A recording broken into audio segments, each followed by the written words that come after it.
I think a lot of times we think that material things or bad relationships are the only things that can pull us away from God. But sometimes intangible things can be way sneakier. Our mindset can be one of the greatest obstacles to intimacy with God, because the things you believe can affect how you view God and what you actually do in your daily life.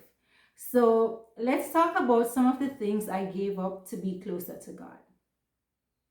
So the first thing I had to give up was pride and self-sufficiency. I kept thinking that I'm smart enough to make decisions for my life, and I thought I knew what was best for me.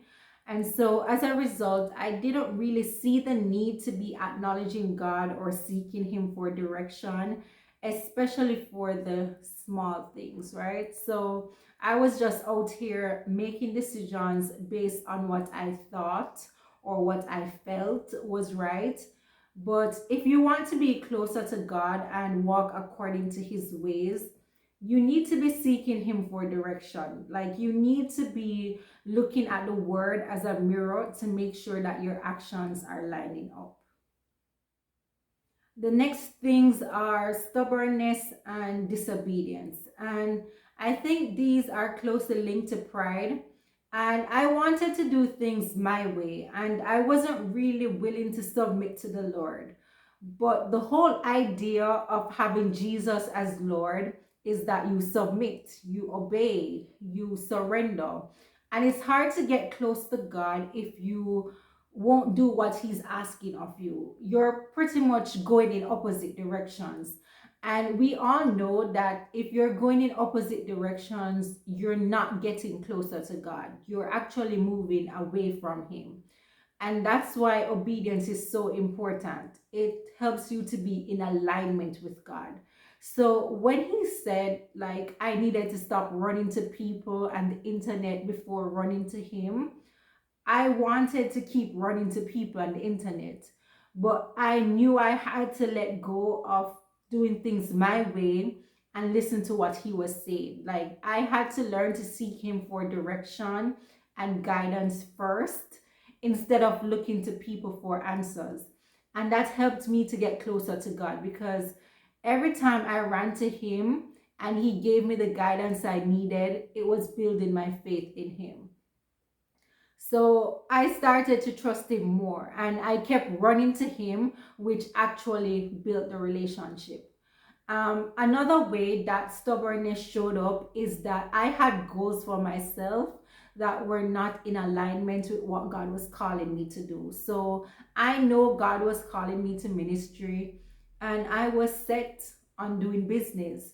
And I was over here trying to start a business and hoping that God would bless it. But I knew I was out of the will of God. And it's hard to be close to God when you're blatantly walking in disobedience and holding on to your vision instead of the calling that God has on your life.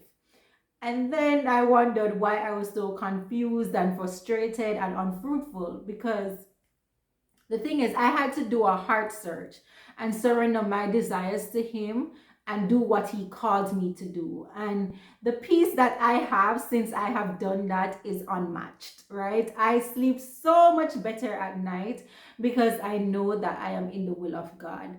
Like, I can run to God freely and tell Him anything because I know we are in alignment. I know we are good. We're going in the same direction. Disobedience is not worthy, right? Stubbornness is not worth it. So surrender to the Lord because His ways are better. And that leads me to the next point, right? I had to give up pleasing people. The Bible tells us that we cannot serve two masters. So you have to decide who you want to please, people or God. And I had to choose to obey even when it didn't make sense to people, even when they would ridicule and criticize me. I had to choose to obey God. I had to remind myself that my relationship with God is the most important thing in this world, and pleasing Him is more important than getting approval and applause from people. I had to give up the desire to be approved by people and to hear their affirmations. The next thing I had to give up was the lies that I was holding onto. So I don't think I would have admitted it out loud, but looking back, I secretly believed that God was not good and that his plans were not good for me. And I didn't believe that he really had my back. I thought he was holding something against me, and it's really hard to get close to someone if you don't trust them. The fact that I didn't think that God was good means that I didn't trust him. So naturally, I didn't want to seek him or even talk to him in prayer.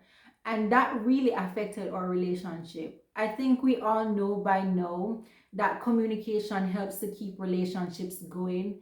So if I'm not praying, then obviously I'm not going to get closer to God. So I had to address the lies, I had to replace them with the truth. I had to look back at all that God has done throughout my life. I had to repeat scriptures until the lies were drowned out. And once I stopped believing the lies, my desire to seek the Lord and spend time with Him came back. Like, I started to value my relationship with God, and now it's so much easier to spend time with Him, and I look forward to that. All right, so that's it for today's video. I hope this was helpful and insightful for you. Let me know in the comments what you had to give up to get closer to God. I would love to hear your stories. And remember to like, share, and subscribe.